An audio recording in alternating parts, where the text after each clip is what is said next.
हम किसी के गुलाम नहीं हैं, जर खरीद गुलाम नहीं है कि उनको जिताएंगे। हम बहुत 60 साल से सबको जिता रहे, हम जीतेंगे इंशाअल्लाह। उत्तर प्रदेश का मुसलमान जीतेगा।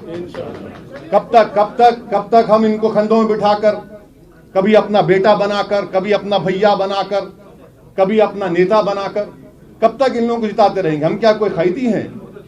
अब हम वोट डालेंगे, हम जीतेंगे। संविधान में इनको इजाजत है। और इसमें पेट में दर्द क्यों हो रहा है? वैसे साहब, कल मोहन भागवत साहब ने पुणे में एक बार फिर से ये कहा है कि हिंदू और मुसलमानों के पूर्वज एक थे। उन्होंने कहा कि हमारी एकता ही हमारा अतीत ही हमारी एकता का। मैं, हाँ, रणवीर साहब बोलिए ना। रणवीर, आप कहाँ हैं? रणवीर भाई दिख गया, बोलिए। मैं वो जवाब दे चुका हूँ सर उस पर। बीएसपी को आप कह रहे हैं कि झोली भर के मुसलमानों ने वोट दिया। दोनों को पिछले 2019 के लोकसभा के चुनाव में CSDS का डेटा है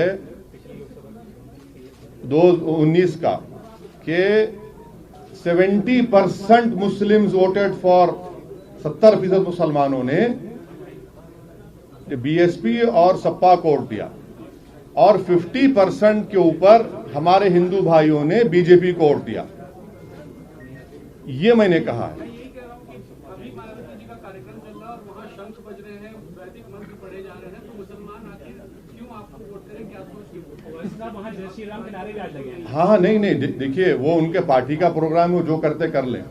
हमारा जो पॉलिसी, हमारा जो पॉलिटिकल ऑब्जेक्टिव है, हमारा जो कोशिश है उत्तर प्रदेश में, वो आपके सामने रख रहा हूँ। यूपी के सिलेक्शन में तालिबान भी एक टुकड़ा हो गया, आपका क्या सोचना है? क्या होगा? तालिबान जो है वो यूपी कौन बना रहा है? मैं आपको बताऊं, ऐसे नाम लेने से क्या मतलब है? किसी पार्टी का नाम मैं नहीं ले रहा हूं। अरे आप क्यों डर रहे हैं? हाँ, नहीं, बीजेपी कह रही है कि जो तालिबान का सपोर्ट कर रहे हैं, यहाँ पे ऐसे लोग हैं जो सपोर्ट कर रहे हैं। हाँ, उनके खिलाफ ये बोलिए ना, नाम लेके बोलिए। तो सुनिए, हाँ सुनिए, हकीकत ये है कि भारत के टैक्स पेयरों के पैसे 35,000 करोड़ रुपये हमने अफगानिस्तान में लगाए, जिसमें वाजपेयी सरकार भी सत्ता में थी, मनमोहन सिंह की सरकार और मोदी सरकार की 6.5-7 साल। ये 35,000 करोड़ में हमने डैम बनाए, अफगानिस्तान में हमने उनकी पार्लियामेंट बनाई, ईरान से छबार पोर्ट हम बना रहे हैं ताकि वहां से ट्रेड हो सके अफगानिस्तान में। अब वहां पर तालिबान आ चुका है, और पिछले 20 साल में हर साल हमने करीब 800 से 900 अफगानियों को अफगानिस्तान से भारत लाकर उनको एजुकेशन करवाया, doctor, engineer, Indian military academy में पढ़ाया। तो ऐसे 16,000 लोग हुए। हम ऑल पार्टी मीटिंग में गवर्नमेंट मोदी सरकार से सवालात किए, जो मैं दोहरा देता हूं, आपकी आसानी हो जाएगी समझने के लिए। मैंने ये पूछा कि क्या तालिबान एक टेररिस्ट ऑर्गेनाइजेशन है? अगर है तो यूनाइटेड नेशन में भारत सैंक्शन कमेटी का चेयरमैन है, तो क्या उनको डीलिस्ट करेगा या उनको वैसे ही बरकरार रखेगा? नंबर 1। अगर ये नहीं करते तो क्या आप अनलॉफुल एक्टिविटीज प्रिवेंशन एक्ट में आप उनको टेररिस्ट लिस्ट में शामिल करेंगे, नहीं करेंगे? आप बताइए ना।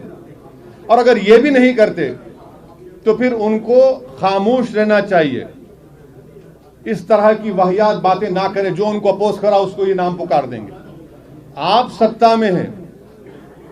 ये सवालात मैंने ऑल पार्टी मीटिंग में भी किए, पब्लिकली भी किया हूं, और आज आपके सामने कर रहा हूं। और मेरा मानना यह है कि अफगानिस्तान में जो तब्दीली आई है वो भारत के लिए ठीक नहीं है।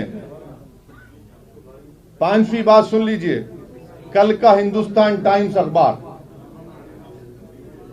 उन्होंने एक CIA के ऑपरेटिव चीफ जो अफगानिस्तान में अमेरिका की सीक्रेट एजेंसी, गुप्त एजेंसी के वहां पर जिम्मेदार थे, उन्होंने अपने इंटरव्यू में हिंदुस्तान टाइम्स को कहा कि भारत ने भारत के मुसलमानों को दूर करके, उनको एलिनेट करके बहुत बड़ी गलती की है।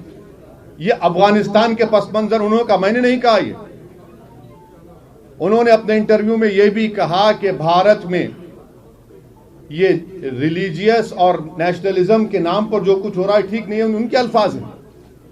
मैं फिर से आपके जरिए से मोदी सरकार से पूछ रहा हूं, वो जो CIA का जो जिम्मेदार आदमी अफगानिस्तान में था, जो ट्रंप सरकार को और बाइडेन को भी उनके लिए एडवाइस का, क्या वो सही कह रहा है झूठ? अगर झूठ कह रहा है तो कंडेम करिए उसको आप। ये हमारे सवालात हैं।